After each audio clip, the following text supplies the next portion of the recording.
This is Comic Geek Speak, episode 42.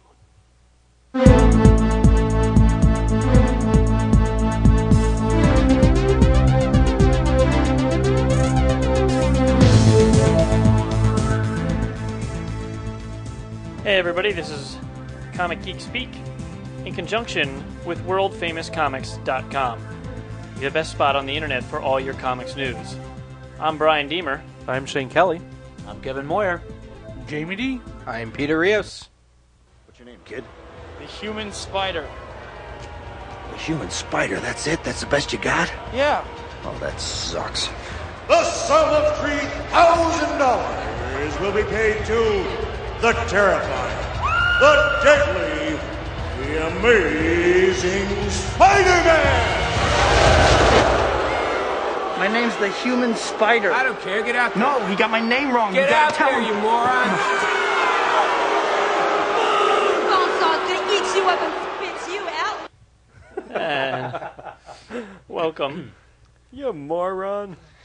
Welcome to episode 42. I just want to... Isn't that the secret of life? Yes. That's the answer. The answer, sorry. I want to just have a little discussion here. We, the last couple episodes we've announced in conjunction with World Famous Comics, and if you've been a listener to us for a while, you're saying, well, what the hell is WorldFamousComics.com? And it's a comics news and information website. I hooked up with the guy who runs it, Justin, at San Diego Comic-Con, and he was very eager to add some podcasting content to his website, and he gets a ton of hits. So there's a lot of publicity for us, and hopefully anybody who listens to the show who doesn't know about this site can now go check it out. It's got a lot of good stuff, some interviews and all comic trivia and all articles and all just comic news. It's updated every day, and so check it out. And if you were a reader of WorldFamousComics.com and now you're listening to us for the first time, we welcome you to our show. We should do our a reminder for our contest. Yes, we should. Why don't you tell us this time? Sure. We're looking for 2 new segments, one on anime and one on manga. Basically, no more than I would say like 5 minutes. Yeah, I would say Some 3 to 4. 3 to 4. Yeah. We want something that's produced, meaning you can put music into it. You can do whatever you want. That'll really just get the point across of both of those different segments. And we are looking actually for 2 different people. One to do just manga, and one to do just anime. Go ahead. I did have somebody email me and say, hey, he'd love to do anime one, but throw in some manga because he watches more anime than he reads manga, but he does read some manga. And I said, well, if you want to send in one that covers both topics, send it in. Because if it's really, really well produced and really good, and maybe, but just if you. It's better to specialize. It's better to specialize, but if you're into both of them and you want to try doing a combo one, give it a whirl. We'll see how it sounds. Sure. And what we'll do then is the prize, basically, is that segment and future segments will appear on our show at random intervals, depending on how many we get, and we'll probably space them out. Most of us here do not read manga too much, although we've certainly seen our share of anime. But it's just, I think, a way, to get the listeners involved, and we thought it was an exciting contest, and that's why we're putting it out there. So you have till the end of August. Send us your entries. We'll all decide, and we'll go from there. Cool. Great. Jamie, did you want to say something? Yeah, I just wanted to thank everybody who's been writing on the board, and even those who haven't and heard about my little affliction. It's actually getting much better. I have a lot more control over my face. Yeah, he doesn't quite look like Two-Face anymore. Yeah, I'm getting out of that whole Two-Face thing. But I just wanted to thank you all, and it's really, really touching because most of you haven't met me and don't really know me to write what you've written, and I just want to say thanks.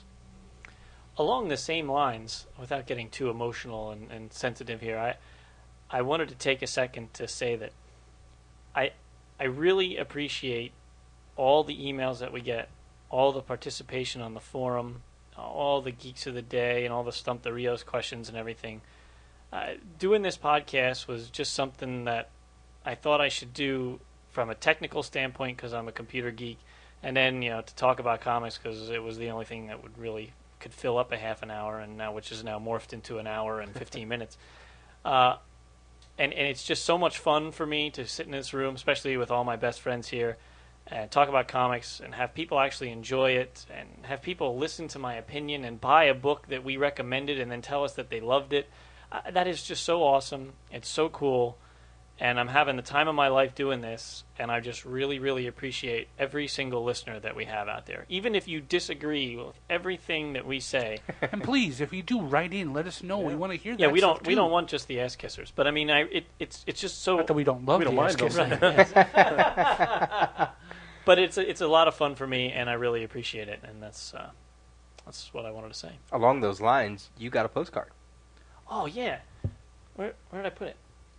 Oh crap! I'm sorry. It's from Razor Killer on the boards. Oh man, see, I just cleaned my desk and now I got everything. Son of a man. I only thought of it now. I was because before we started, I would have said something, for him to get it. And I just no, I like seeing you sweat it out over there as you try to find it. I'm gonna do your. I'm gonna do a couple little toy things that have come up. I've been corresponding with Mike Horn a little bit since Rainbow Connection Kermit, and one of the things he emailed back to me is, thanks for helping the cause. I appreciate every single sale on this one. And as far as I know, and I just emailed him to see how it was going again, it's selling like gangbusters, and everyone's talking about it. I have people... Mike Horn, who's at he? Palisades, okay. CEO of Palisades. And the Rainbow Connection Kermit's connected to the Cooper Perry Fund. And it's just selling like gangbusters. So everyone on the forum who's commented about it or responded or bought one or plans to, I thank you. It's important to me, and it shows in the sales to them that it's very important to him. So I thank you all for listening. A couple little toy tidbits I have is I've seen in stores Marvel Showdown figures, double packs and single packs, so keep your eyes out. Marvel Figure Factories, I purchased one to see what it was like. And I purchased a blind packaged one, opened it up, and it was Yellow Daredevil. It's kind of like a little puzzle. You put it together. It's about $5. Kind of neat. I don't know if I'm going to go and get all of them, but they're cool. Your wife will kill you if you do. Well, that too. But it's kind of cool, one or two to get, see what it's about. And for Star Wars fans, the 500th figure is Darth Vader in a meditation chamber with the helmet that comes off, like from Empire. That is finally hitting stores. It's been online at online stores forever, but for the last few weeks. But now it's hitting mainstream stores, KB, Toys R Us. That's including like the original toys. Is that what they're counting? Yeah. Wow. Yep. As far as I know, just the 3 and 3.75 inch. Yeah, figures, they right? had a separate one for the 12 inchers a while ago, where they had a Luke Skywalker figure with with every single accessory that he had through the first movie. You do not have 12 inches. That's all I gotta say. I didn't say I did. Dirk Diggler over there. See, I'm just trying to go through and skip that part, but Peter's got to get going. But the whole 12-inch line was something else completely. I've had my Heather Graham fantasies. Actually, the 12-inch line is now being handed over to Sideshow. They acquired the rights in conjunction with Hasbro, because Hasbro has the rights to do all figures. But now Sideshow has put out all these fantastic 12 inches figures from other lines, and now they're going to start doing Star Wars ones. So I'm excited to see what they come out with. That's cool. All right, I found the postcard. It was still on the kitchen table. That's why I couldn't find it. It says, "Hi, guys, girls, and dogs. Love the show and have gotten into comics because of you. Thanks for helping me spend the money I don't have. Thought I would send you this in the hope of a shout-out. Maybe this will make other people send postcards in."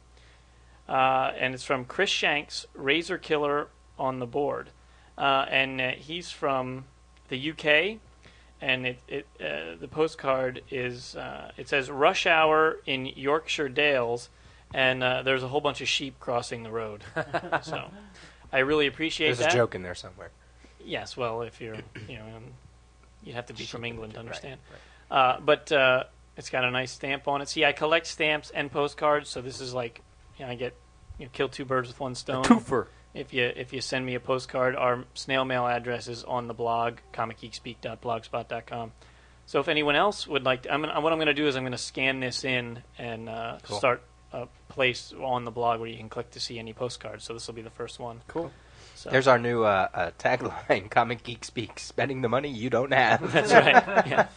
Feel your pain. Feel everyone's pain with that. So, what's our goal for the day? I have a topic that I think we should discuss. We started a topic on the board. Somebody else started it, actually, and I've chimed in. It's about where do we think that the comic industry is going to go? Comics now are very expensive. A lot of people, have to cut back because they can only afford to spend so much. And it's somewhat prohibitive for new readers to come in because of the expense and also because of the lots of continuity and storylines being written for trade. It seems like everything on the cover says part 3 of 5 or part 2 of 6, and so it might scare people away because they feel like they're jumping into the middle of things.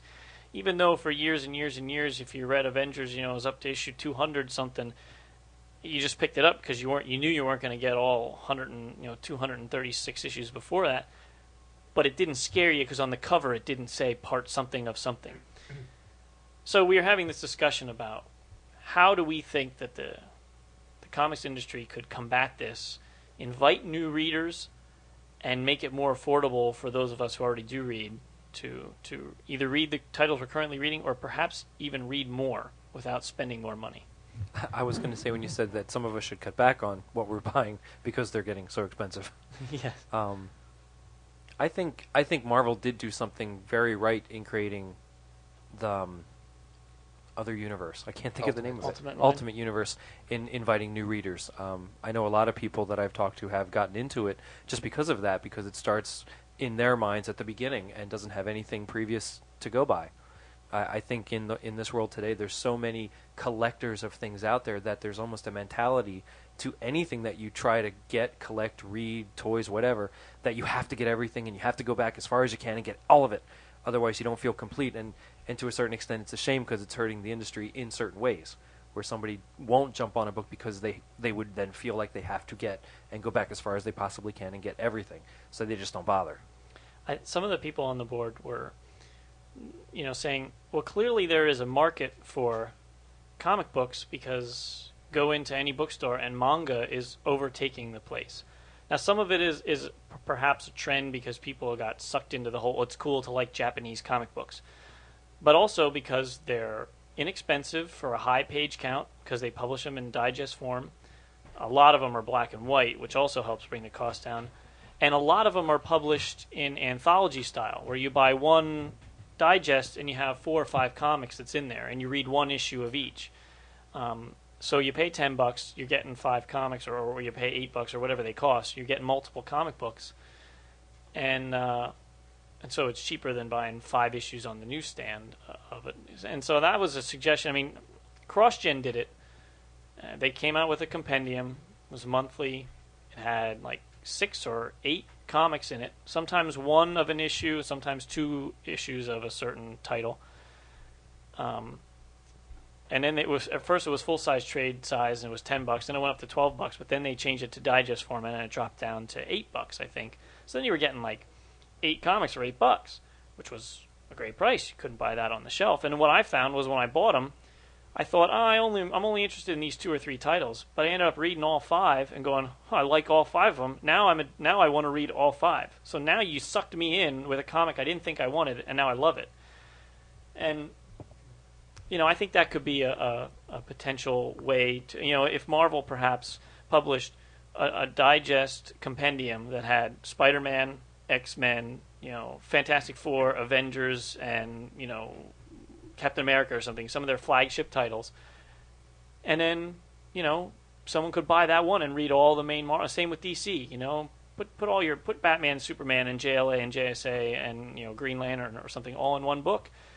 I mean, Marvel has gone more to supplying things like that of that nature for new readers and such. They used to do a thing called the Marvel must-haves, which were popular books that would be hard to get because they got popular right away on newsstands. So they would print like 3 issues or so in like a small trade paperback format, which was cheaper than buying the issues when they came out on the shelf. But that way you still get to read them because it's almost impossible to get them in the stores without having to pay a bumped up price.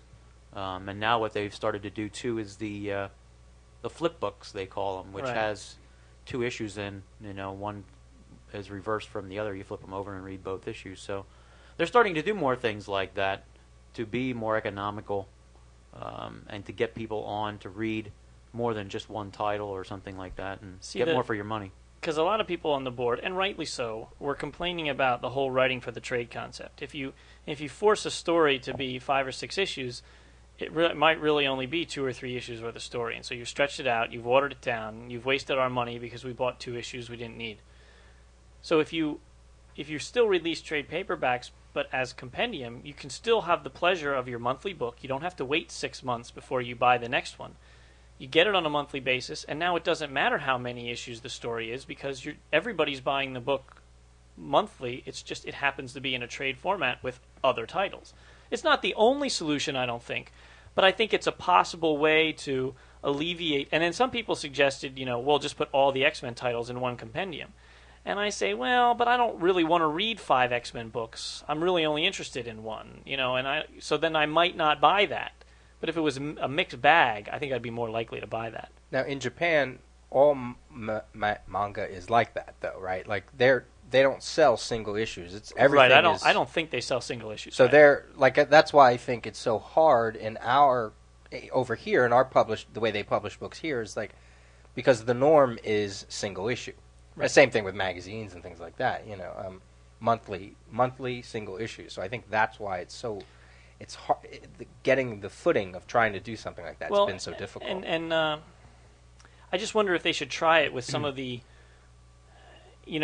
Obviously you're not going to start off canceling the monthly Avengers and publishing it only in a compendium format with FF and X-Men. I mean, that's just not going to fly in collectors' minds.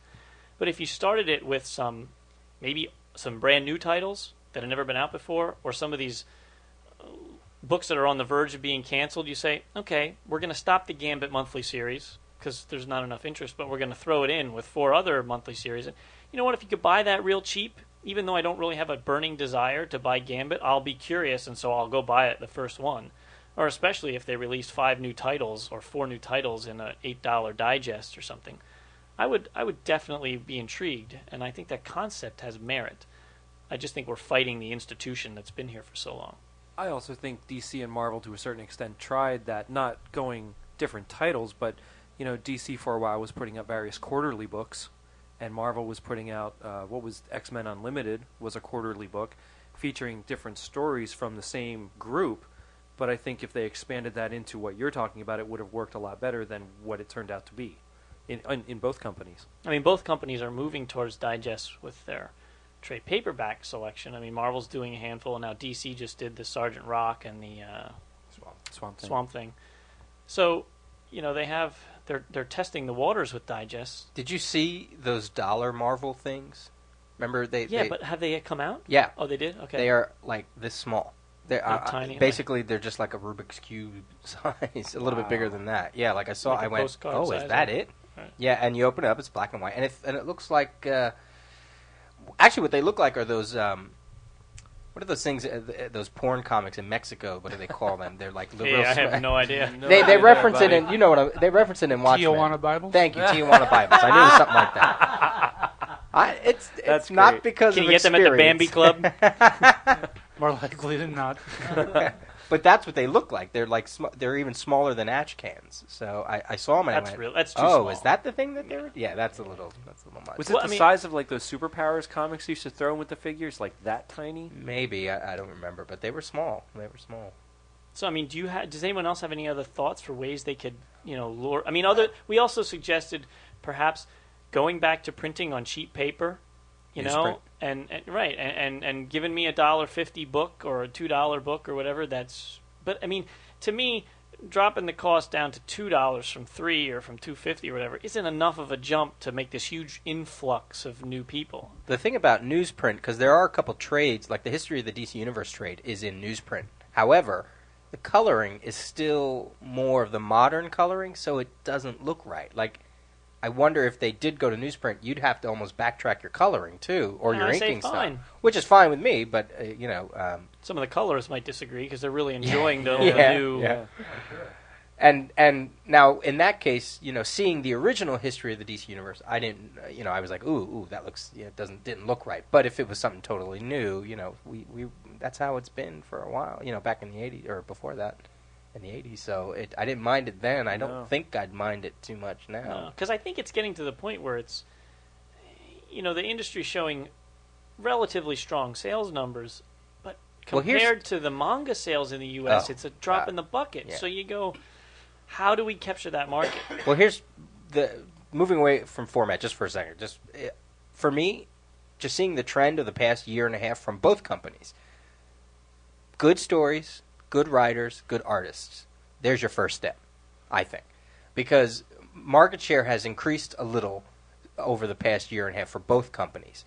And a lot of it is because one company puts out good stuff, forcing the other one to rethink their things and putting out good stuff. And then so now Marvel's back again, DC and Marvel. So they're vying for readership and for customers. So they're doing quality books and they're putting on people who are making a difference.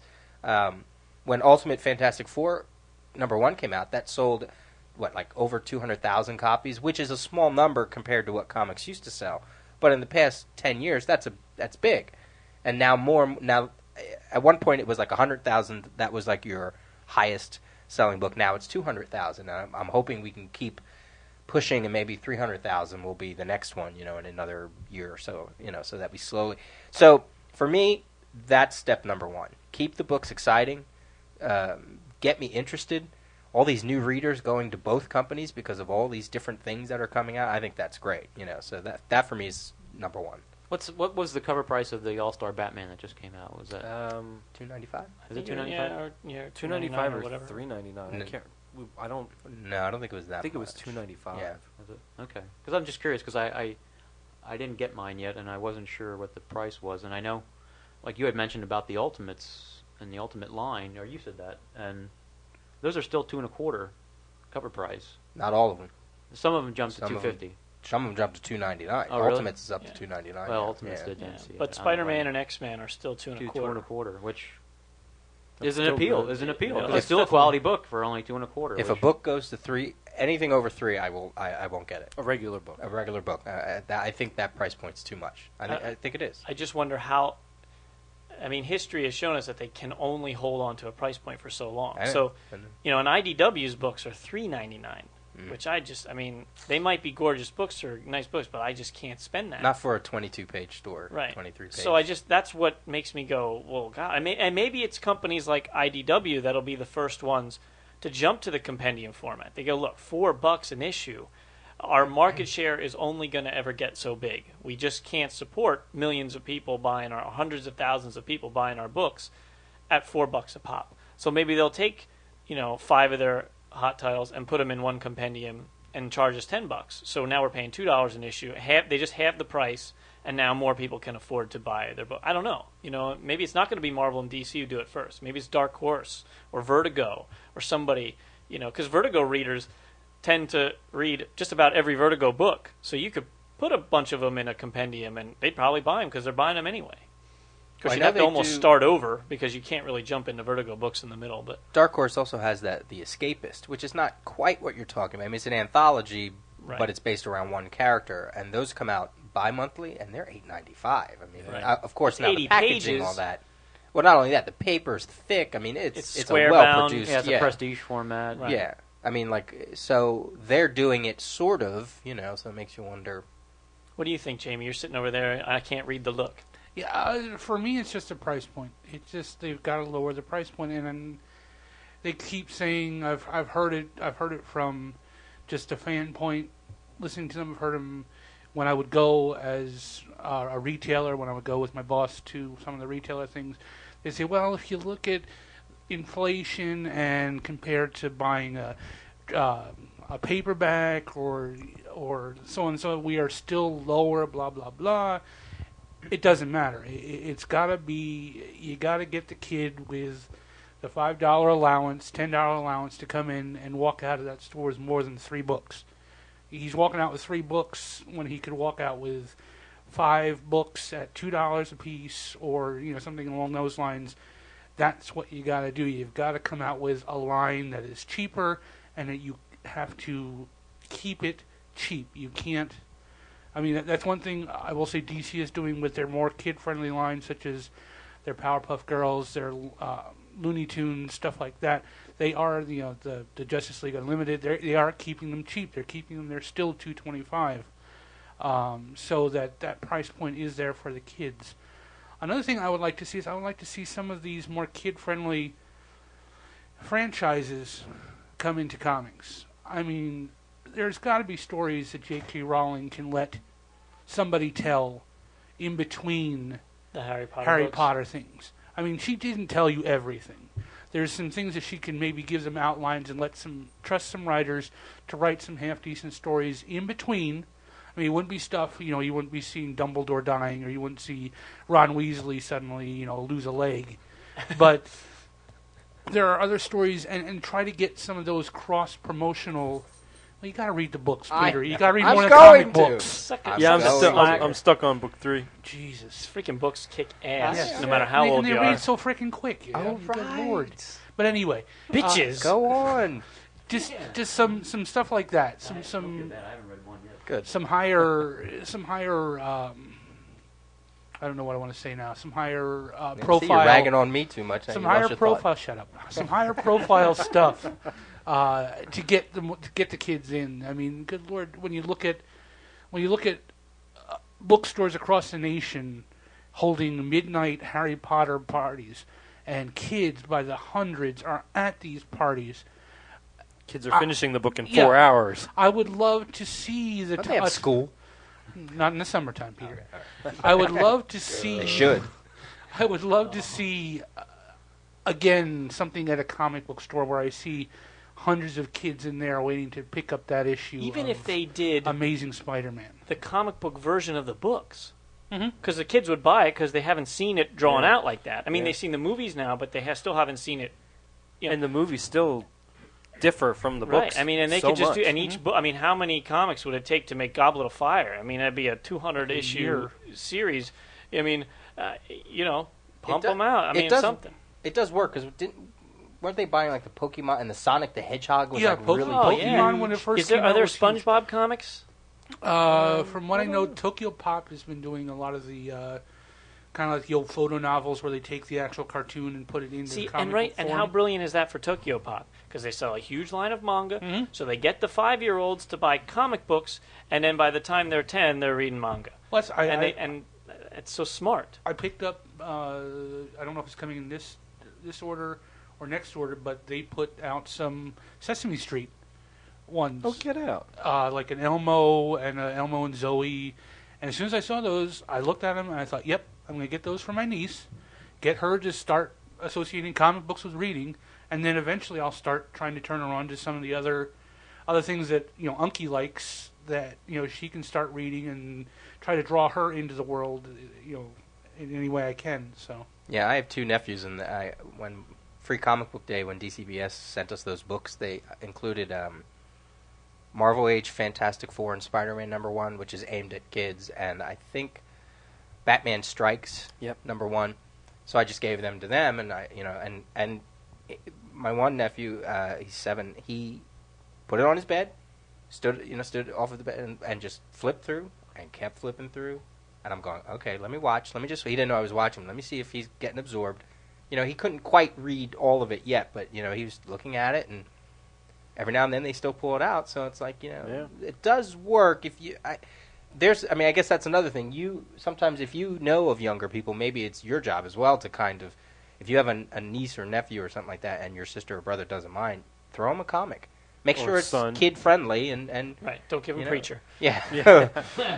Or children, definitely. Every now and then when I go to the comic store, I get Ben one of the Teen Titan comics, the cartoon ones.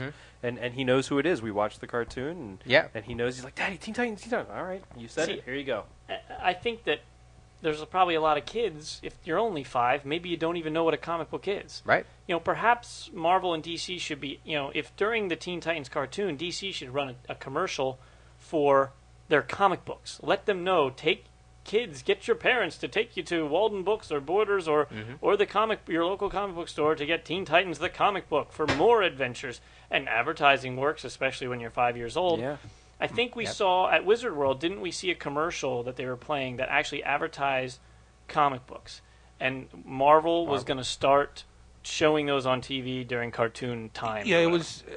It was a commercial for the Fantastic Four toys, right? And the opening scene is a kid reading that Marvel Adventures book. And when I first saw it, I was like, "Ooh, a comic book commercial." Yeah, they went into the toys, but still, there's association. Prominently featured in that commercial was a comic book. And I think part of me thinks that, like, okay, so you expose comics to kids, and it's great because especially if it is a Teen Titans Go or Batman Strikes or one of the Marvel Age. The flip side of that though is I don't think the normal line should be aimed for kids. Like so many people say, oh well, if stories weren't so adult and so gritty and right, da-da-da. I agree. And I'm like, I'm sorry. I came in the '80s blind, picked up a book. I thought when I read that new Teen Titans 28, I thought Donna Troy and Starfire were the same person. Because in the panel, Starfire's like fixing her hair and Wonder Girl's in the shower. So I thought that person took her wig off and went into I didn't know. Yeah, I was a kid. So what did I know? Right? And there wasn't much exposition in that. I just had to go and figure it out for myself. Yeah. And I think kids are smart nowadays. If they write these stories and they talk down to them because they think kids are, they're not gonna, they're gonna push it away. No, I think you can't dumb kids because they're not. They're not dumb at all. They're very intelligent, very open, and more perceptive than what most people are. Because if they can follow that Yu-Gi-Oh and that Dragon Ball Z better than I can, I'll tell you why. Yeah, absolutely. Well, and that's why like Marvel has the Marvel Age line. So when you are a little kid, you can read that when you're 8, and by the time you're 11, then you can read regular Fantastic Four or regular Spider-Man. And that's something that I wanted to touch upon when you said about getting comics to kids, is another thing that Marvel has done, which they've gone back and made a deal to start putting comics back into like 7-Eleven stores and things like that, because now you don't have to make a special trip to a comic store. You can go to the mini market like you would anyway, and there's a comic, because that's how I used to get all my comics as a kid before there was any such thing as comic stores. My best friend's parents owned 7-Eleven, and so my friend had comic books because he would just sit in the store all day while his parents were working, and then he brought them home, and then I read them, and that's how I got into comics. I think that's one of the smartest moves I've heard as far as marketing goes in a while, that Marvel, and I hope DC does the same thing and follows suit, because it's a market. It's there. It's a very very easy market to tap into because it's so accessible. Now, I did read somewhere that the reason why they pulled out of like sending their books to newsstands is because they had to put in a clause or whatever that they were returnable. Whereas if you sell them to direct market, they're not as easily returnable. Right. So in the newsstands, I guess they ripped off the cover and they sent it back. Right. So, But you're right. Yeah, they should be. I mean, I see books in Borders all the time. They have Borders. And I think it has rack. more of a presence, like just a comic book Tower spinner. Records. Right, has more of a presence than it used to, say, 10 years ago. It's a good marketing tool, and to get Tower Records even sells the toys. Yeah. Well, they make exclusive toys. Oh, yeah. Like when you were talking about the right, San Diego thing, I mean, there's exclusive mini-mates that they get. You can only buy at Tower Records. And so they delve into that. They actually go into that aspect of it as well. The other thing is the mindset. Is people still thinking that comic books are for kids? Nothing annoys me more than when you see an actor like on David Letterman or Conan O'Brien, and they're like, so we understand movie is based on the comic book Sin City. No, it's a graphic novel. No, I'm sorry. It was a comic book. It became a trade. It never was an original graphic novel, which what I consider a graphic novel. Right. So it's like, if we got to push the mindset that they're not for kids. They really aren't. I mean, and you still get that, like even in Entertainment Weekly, if they do articles on some books, they always talk about it's not exactly kid friendly. Well, it's not supposed to be, Right. Yeah, I wouldn't want it to be. I mean, no, neither do I. No. The United States is the only country in the whole entire world that does not respect and value comics as a literary art form, as it's expected just as well as as any other art form or literary work. It's still that mindset. We still have that Cro-Magnon thinking towards comics. Yeah. And thank God for like the OC and Buffy and like you said, what I just found out today, Lost. Of the comic book reference. It's like it amazes me that they're making millions of dollars with these movies, and yet people still are like, "Oh, comics." I'm like, I'm sorry, I wear my geek badge proud. I mean, I say it all the time. I said, "What do you collect?" I collect comics. What are you into? Comics. Comics. Yeah, I'm not afraid to Comics. say it anymore. Yeah. No, I read it on the train. I read them on the train or the bus. Yeah. When I interview for the job I have, a current job I have right now, the guy just said, what do you do when you're not here? And I said, I collect comics. He's like, oh, really? And we got into a discussion about comics. I'm not, ashamed to say I read them. I'm not ashamed to, walk around with a comic book related shirt on. I'm, a 39-year-old fat guy, and I'll wear my Batman Justice League shirt proudly, and I get a lot of comments. Oh, that's a cool shirt. Where did you get that? That's what I saw. Yeah. Actually, there was a girl. It was my niece. She had a Batman shirt. It just had the symbol on, and I'm thinking, okay, they'll wear the even other people that don't read comics, they'll wear it because they think it's cool, but they to don't read it even- is yeah. not cool. I don't get Yeah. that. It's like I don't get that. I totally wear my geekness proud. I Yeah. got rings, watch, necklace, shirts. I got pajama bottoms. His like kids are lounge all pants. blinged up. Man, anything. Yeah. He's gonna put a Superman tattoo on his kid's forehead. Maybe his arm. Okay. Yeah, I've never wanted to strike another human being more than I wanted to strike this mother. I was standing in Borders one time, and it was when our Borders had their comic book section, was a sci-fi section. I happened to be in the sci-fi section looking at a book, and she came over, and her son was looking to read. Her son was sitting there reading. It was like Superman or something totally that he should be reading. He was about maybe 12, 13 years old. And she's like, "Oh, put that down. You're not wasting your money on that stuff. Come over here and you'll get." And this isn't, again, if you like these books, I'm not putting these books down, but to me, they're as much religion as comic books are. Whatever. But come over here and get one of these Revelation books. Oh, those like they're about the rapture, that crap. And we'll get one of those instead. And I felt like saying, lady, this is literature. He's reading something. Why are you stifling what he wants to read? He doesn't want to read that crap. If he did, he'd be over there in that section looking at it. He wants to read this. Why are you stifling him and pushing him away from something he loves, or he obviously wants to love, for something else? Now, again, I don't want to get the letters telling you I'm anti-Christian and anti-whatever. I just don't happen to believe those books are as, to me, they're as much literature. If you're going to say that's literature, then you got to say comic books are literature too. The bottom line is, if a kid wants to read, let him read. Yeah. Whatever he wants to read, let him read it. I mean, assuming it's not pornography, but I mean, if it's a book, if it's a comic, just be happy your kid is reading. Yeah. Exactly. It's And hard I to mean, get practice. kids to read. It's an with incentive to TV. read. I mean, Because let's look. I mean, all five of us in this room, not only do we read comic books, we also devour novels.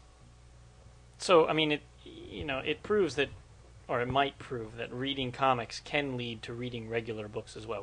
The bottom line is we're not afraid to read because we've been reading for so much. well, and it's all incentive because it's something that the kids are interested in reading. So it's going to get them to read. It's motivation for them to want to read.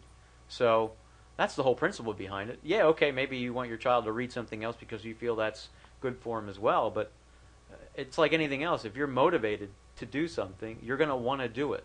Right. So to take that away and force something else on it is just the opposite. You're totally taking away that incentive, and now you're making reading a chore for that child, and it's going to totally turn them off. So you're doing the actual opposite of what you really are trying to do. So Exactly. If they read a few comics, maybe then they'll want to read the 800 pages of Harry Yeah. Potter that just Yeah. came out. Exactly.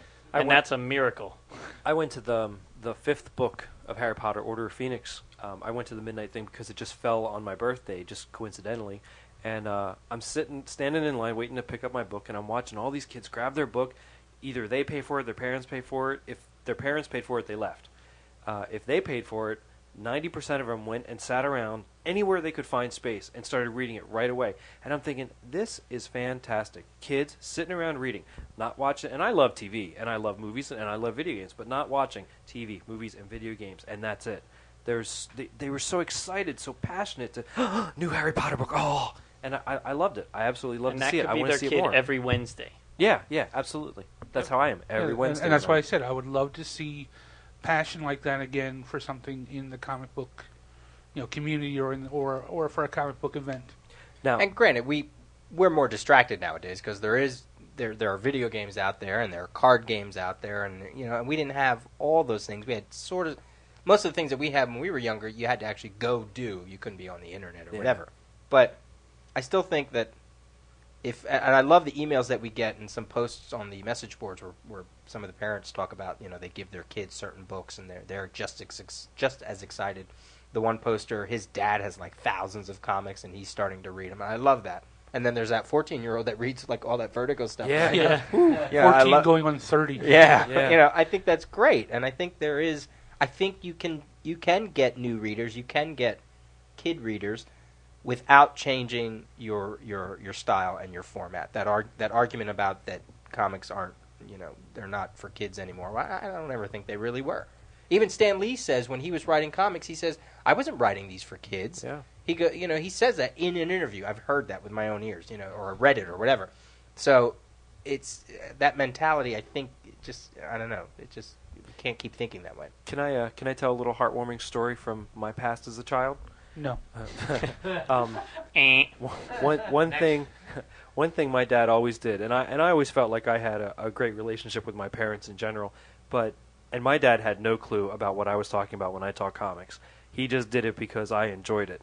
Every Saturday, before I could drive, no matter what he was doing, he found time, whether he wanted to or not, to take me to the store because he knew it was important to me. It didn't matter to him as long as I enjoyed it. And we would then go. My aunt and uncle worked at the German Club in Pottstown, just a little bar, private little bar, and we would go there most of the time afterwards. Would you get extremely intoxicated? Yeah, at the age of 12.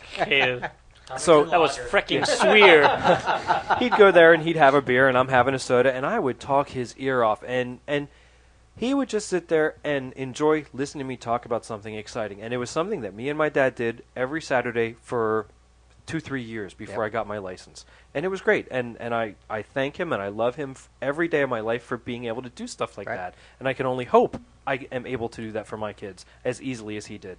I think that's true of anybody. My uncle gave me a box of comics. My sister took me to my first comic store, the real comic store, Hildebrand's in town. So I think that if you want new readers and you have little 7-8-year-olds, well, you got new readers right there. He would even do it when I was sick. I would give him a list and he would go, tell the guy what I wanted, pay for it, come back, and if I owed him more money, because at that time I was having an allowance, part-time job, whatever, I would pay him back, but it didn't matter. He would go do it and make sure I got everything that I could possibly get on that list. I had the exact same experience with my mom. Before there were comic stores in the area, like I said, we only would get them at local mini markets or little mini grocerettes or something like that, and she worked 2 blocks down from one every day, so I would give her a list. These are the comics I'm looking for. She would stop there on her way home from work, pick them up, and bring them home for me. That's great. And that's how I got into Daredevil, because I asked for a bunch of books, and the one day she picked up what I wanted, and she picked up Daredevil. I never even asked her. I never even read it. And she brought home Daredevil 181. So that was that was like, I didn't even ask for it. I didn't know about it. Frickin' swear. And she came home, gave me my stack of books, and I started looking through it, and I'm like, what the hell is this? And I sat and read it, and that was it. It was history after that. So, I mean, those little incidences is what really means something. I've done it with my own daughter. I take her to the comic store, go look at stuff, whatever, I'd be more than happy to buy something, even if you don't read it now, you just look at it. I don't care, because it's something that she's interested in. Otherwise, she wouldn't take an interest to go look at it and want to do that. And I know to this day, some of the books she still hasn't read, and I bought them years ago. And but it doesn't bother me, because I know eventually she'll do that. She just doesn't have a big motivation to read right now. But she will. And I'm not going to sit there and force it and try to shove books down her throat. She'll do it when she's ready. I want a book report. I did it, City book report. Dissertation. I did it when I was a kid. For the first couple of years that I had comics, I never read them. I just looked at the pictures, and that was cool to me. Seeing all this fantasy coming to life in these pictures was like, wow. The first comic book I actually ever bought, I had to do that, but nothing but look at the pictures. Right. It was G.I. Joe 21. There was nothing to it but pictures. I was like, what the hell is this crap? Enough said. Hey, I'm going to divert us from our awesome discussion to a brand new segment on the show. It's a TV trivia segment, courtesy of David Akers, who has tvtriviapodcast.blogspot.com, where he does his own podcast that's full of TV trivia questions. So he has made one especially for us. Quick, turn down Jamie's microphone. Yeah, because Jimmy will beat us to it. Guy's a freaking Mr. Wizard over there. All right, let's just play it. TV Trivia Podcast, special Stump the Geeks edition, episode number 1. Marshall, Will, and Holly on a routine expedition met the greatest earthquake ever known. High on the rapids, it struck their tiny raft and plunged them down without feet below. As you can tell from the theme song, this special Stump the Geeks episode of the TV Trivia Podcast is all about the Land of the Lost. Let's get started. Question number 1. In the third season, the kid's father, Rick Marshall, was replaced by another adult. What was his name? Oh man, you Jesus! It was Dick Sargent. Talk about feet of clay.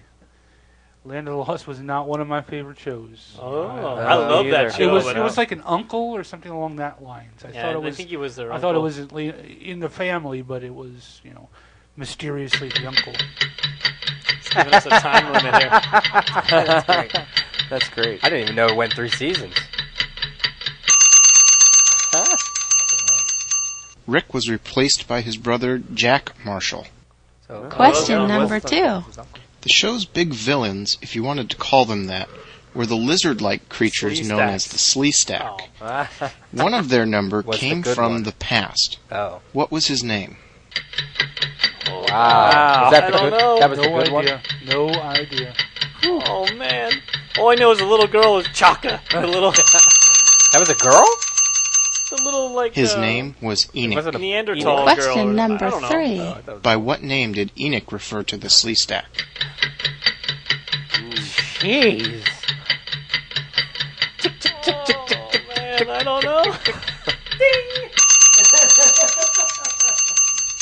He referred to them as Altrusians. Altrusion. Bonus question. Occasionally, 3 diamonds would appear in the sky and fly around. Huh? What name did Holly give them?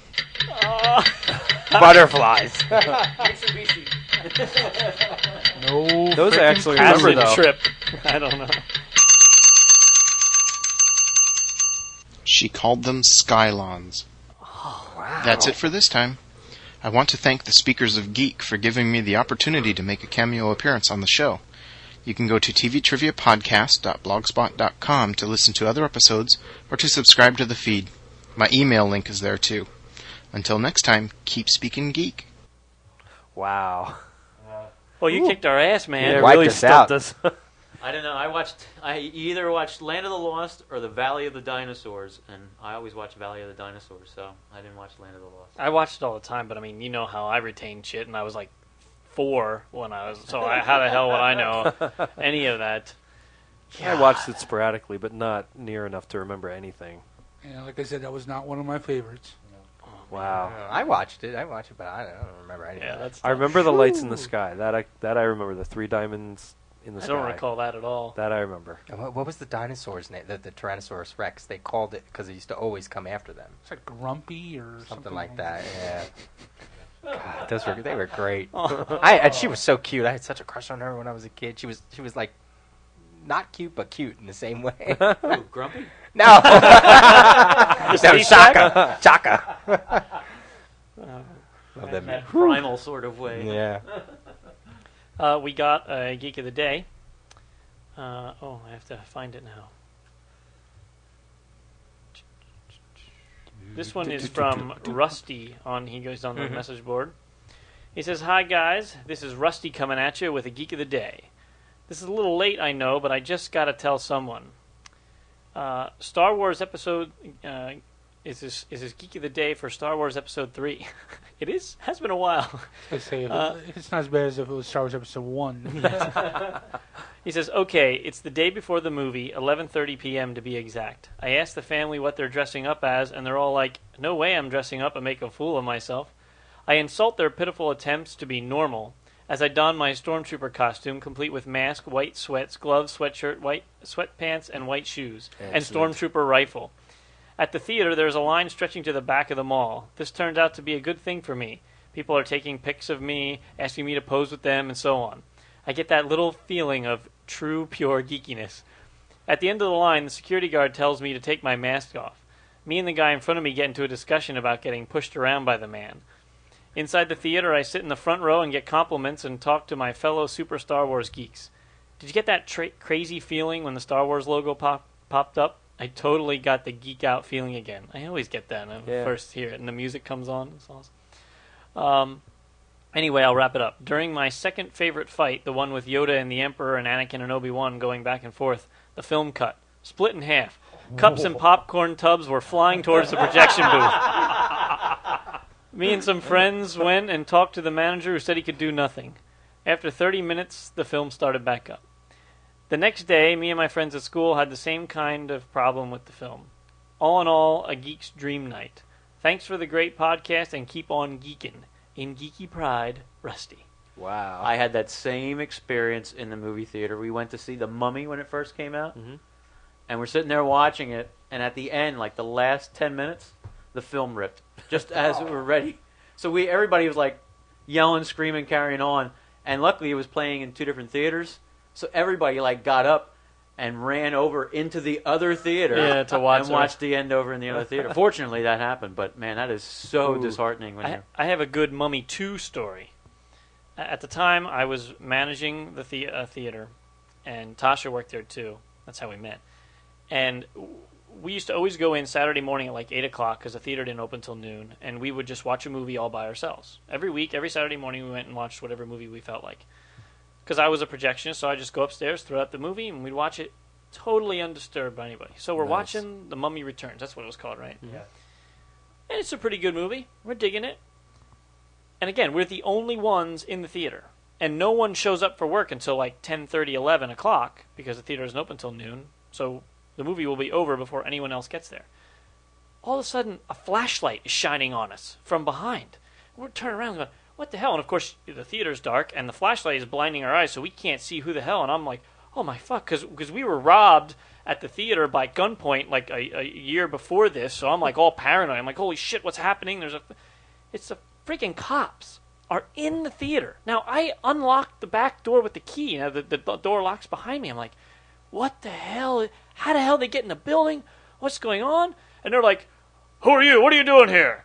And I'm like, what am I doing here? What are you doing here? I'm the manager of the place. What the hell are you? It's like, well, the front door's unlocked and the lobby's full of people. What? What? The guys who closed, the cleaning people at night, didn't lock the front door. So all night long, the theater was unlocked. But just no one came over and tried to open the door because they don't try to come until Saturday morning to buy tickets. And people don't know that the theater isn't open until noon. So they're there at 10:30 thinking they're going to buy early tickets for that night.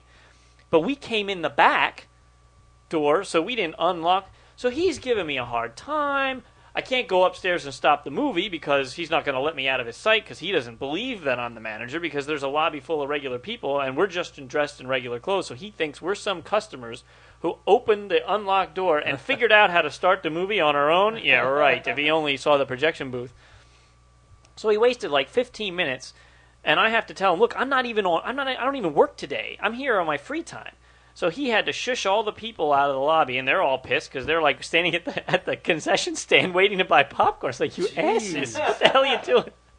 So we had to shush everybody out, and I had to lock the door, and then I could finish watching the movie. So I missed like 20 minutes and never actually saw that 20 minutes I missed. That was crazy. That would scare the shit out of me. Oh, I was so freaked, especially after the robbery. I was like, what the hell is going on? Not again. Yeah, exactly. Oh, we have another. This is so exciting. This is a very exciting episode here. We have another. It's 42. New segment. Yeah, it's the answer to life itself. Right. We have another new segment. You all right there? Yeah. Got a little thing in there. Got a frog in the throat. Tom Martinek, Mr. ILM himself, has decided to do a regular piece for us on movie news. So, without further ado, I will play Tom's new segment. We got 6 minutes of deadline, Jonah. We need page 1. Everybody loves a hero. Golly, Miss Lane, how come you tell great stories? I believe there's a hero in all of us. Good reporter doesn't get great stories, Jimmy. Robbie, there's your page 1. Good reporter makes them great. Don't be writing this stuff in the newspaper. Welcome to the first edition of Comic Movie News. I'm your host, Tom Martinek. Will Bruce Willis be taking on the part of Nick Fury?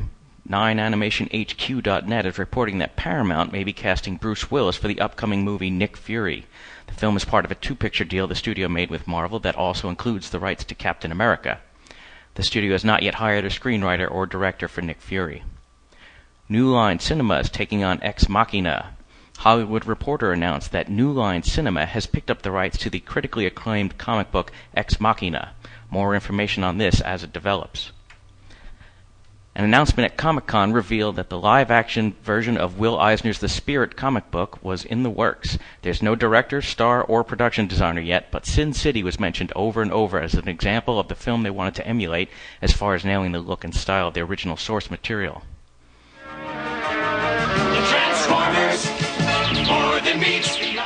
Transformers has been moved back to 2007. DreamWorks Pictures and Paramount have moved the Big Summer Robot adaptation back from November 17, 2006 to July 4, 2007.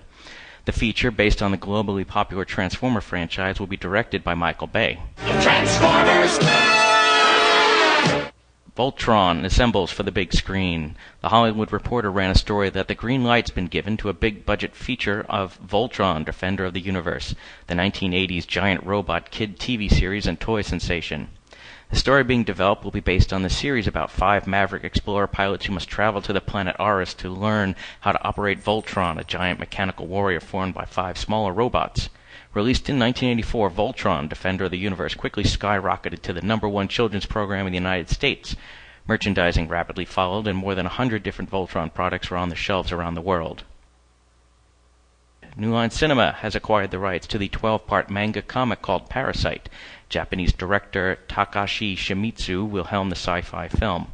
The director made his English-language film debut in 2004 with The Grudge, which was based on his own Japanese horror hit with the same name. The book focuses on alien spores that land on Earth and promptly inhabit human bodies. When a young man named Shin isolates his parasite in his left arm, he becomes part human, part alien, and soon Shin and his self-thinking alien companions, whom he nicknames Lefty, must reluctantly coexist in order to save the planet from an invasion. This has been Comic Movie News. Now back to the geeks. Wow. Thanks, Tom. That's great. That was really cool. Very well done. That music intro is awesome. He actually, he'll smack me around for this. I don't have the email queued up, but I'm going to put a link on the blog and the show notes to the group who wrote that music, because it's some band he knows or something that wrote that music. That was really well done. Yeah, that's exactly the kind of thing we're looking for when we talk about the anime and manga segments. That is exactly what we want.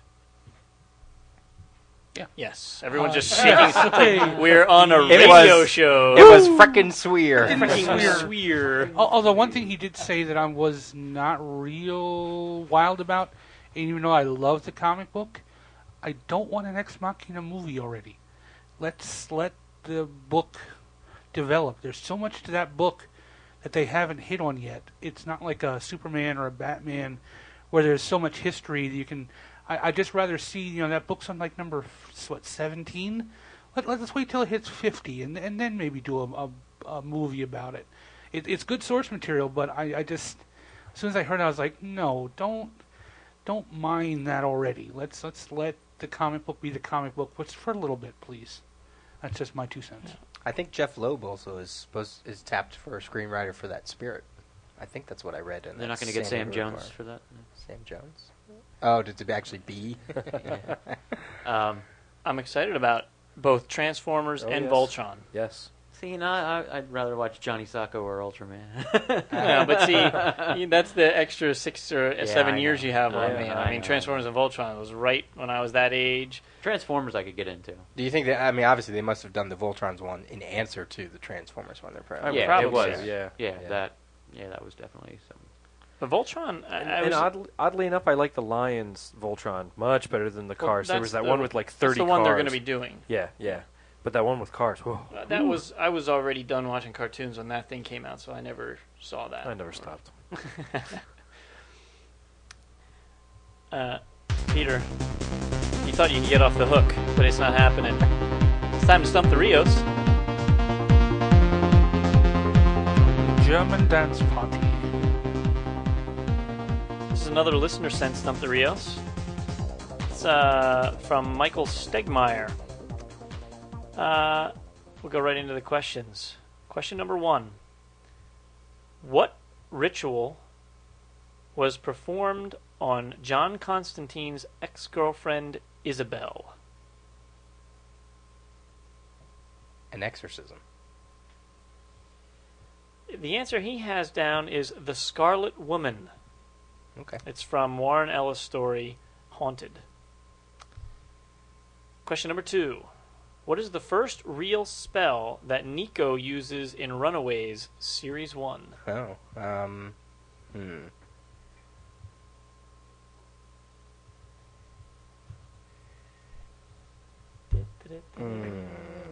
I can't remember. I'm going to say teleportation. Answer was freeze. Okay. Last question, Peter. 2 down. This is for the V for Vendetta trade. In Supreme Power number 9, the government handlers are explaining Hyperion's destructive ability should he attack the entire United States. What mathematical expression do they use?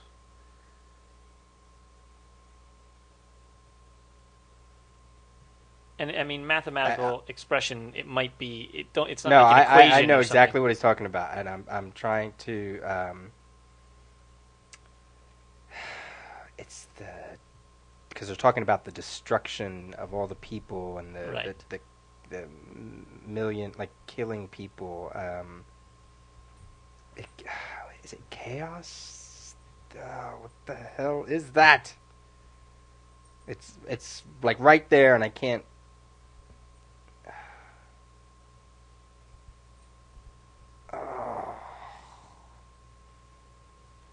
Has something to do with how many people you can kill in a certain amount of time, and then multiplying that, and I can't think about it. Think of 80s metal bands. 80s metals band. It's not Slayer.